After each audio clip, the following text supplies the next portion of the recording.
First here at 4:30, Mayor Brandon Johnson wants President Biden to issue more work permits for migrants. Nearly 10,000 people are now living in Chicago shelters, and more than 38,000 have come to the city since the buses started arriving from the southern border. But as Christian Farr explains, the undocumented people who've been here even longer say they need help too. We are in solidarity with our long-term migrants. At the Chicago Urban League headquarters in Bronzeville. My parents have also been living undocumented for the past 22 years. A large group of community leaders joined Mayor Brandon Johnson in an effort to secure legal work permits for nearly 500,000 undocumented Chicago residents. Mariana Gutierrez has been undocumented since coming to the U.S. with her parents at 7 months old. So I'm urging President Biden to use his executive power and grant my parents, and everyone else in our community work permits in order for us to work and have good paying jobs. That was the message that everyone tried to deliver during this roundtable discussion. Securing work permits for the thousands of migrants who have come to Chicago since 2022 has been a core issue for many in recent months. But the undocumented who have been in Chicago for decades want the same consideration, and the mayor agrees. We're going to continue to do our part, and as I lead in this moment, to know that there are a company of witnesses all over the country, and quite frankly all over the world, that are hopeful in this moment. The mayor says he is sending a letter to President Biden to push for these work permits at the federal level, and his administration says support for this effort goes well beyond the city of Chicago. We are sending it through the Cities for Action Network, and it will go to over 300 cities, asking them to sign on for these work permits. The mayor says he's already received support for his letter from city leaders in New York, Seattle, Boston, and San Francisco.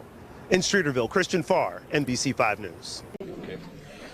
Okay, good morning. Good morning, Mr. Mayor. I'm just wondering how you're feeling about what the president can do or will do, because this isn't the first time there's been a call for work permits or to expedite this process. There's a lot on his plate, a lot of criticism on his plate right now. Your thoughts about actually getting this done? Well, we're encouraged.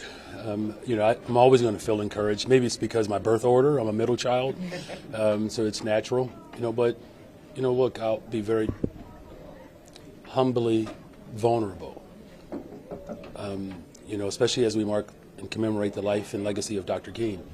The scriptures remind us not to become weary in our well-doing, and that our faith and our commitment in humanity doesn't end because there's pushback or there's delay. Now, of course, the ideal situation would be for Congress to actually do its part and to pass meaningful, substantive immigration reform transformation, of which the President of the United States is committed to, as well as the Senate. But Donald Trump has put his foot on the necks of Republicans and have told them to block substantive transformation. The last time that this occurred, of course, I mentioned earlier, I was in high school, and before that, the Bears were Super Bowl champions. So we're encouraged, and we're going to continue to do our part, and as I lead in this moment, to know that there are a company of witnesses all over the country, and quite frankly all over the world, that are hopeful in this moment. And so the cities that, of course, that we've reached out to, we fully anticipate them to join in this effort as well. And we're going to continue to push the president to support the families that, quite frankly, need it and who are already contributing to society. Have you looked at is there a workaround? Is there anything the city could do? I mean, look, we're going to continue to do our part, right? This is an international global crisis, as I indicated, and that it is unprecedented for a local body, a local municipality to hold such a mission. It's unprecedented. So we're going to continue to bring people together and push the federal government to do its part. Mayor, given the lack of action at the federal level, will you be open to the possibility of pushing state legislators in Illinois to push for legislation that will grant work permits in the state to migrants and other immigrants? Is that something that you would support or help promote or push? That's a good question. Look, we've had conversations of sort.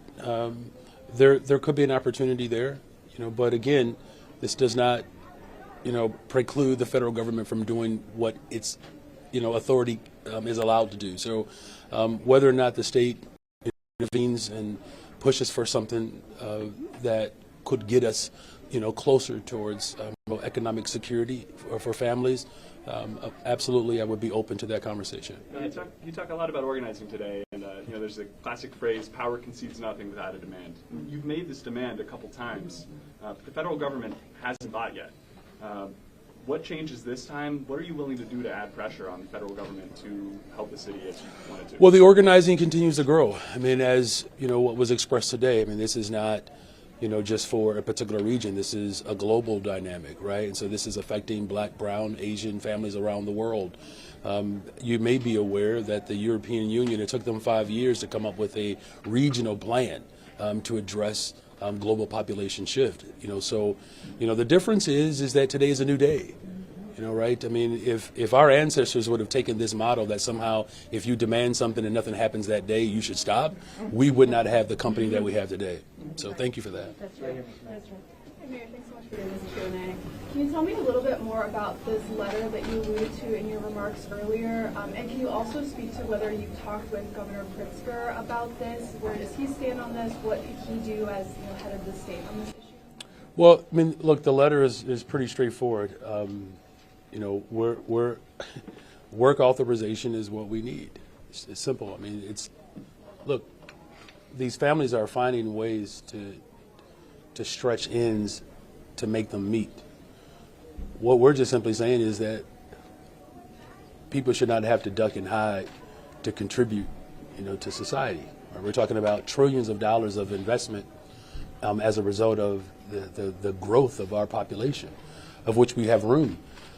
I know the governor has had similar pleas. We've had, roundtables like this before. There is commitment and support around the country. And, look, the stories that people express today, a young lady who is, studying and working, not just studying and working and advocating. That is the strength of this moment. Look, I know what my responsibility is as the mayor of the city of Chicago, as a leader for this country. But the real leaders are those who are on the ground, the organizers, the families that are getting up every single day, dropping their children off at school, and then going to work somewhere. The other thing that I will just say is that the business community is fully on board, with work authorization. And this is an opportunity to not just grow our economy, but to make sure that industry gets an opportunity to expand as well. So I commend all of our business leaders who are stepping up in this moment to make it possible for these families to actually have some real economic stability. All right. Thank you. All right. Thank you all very much. Thank you.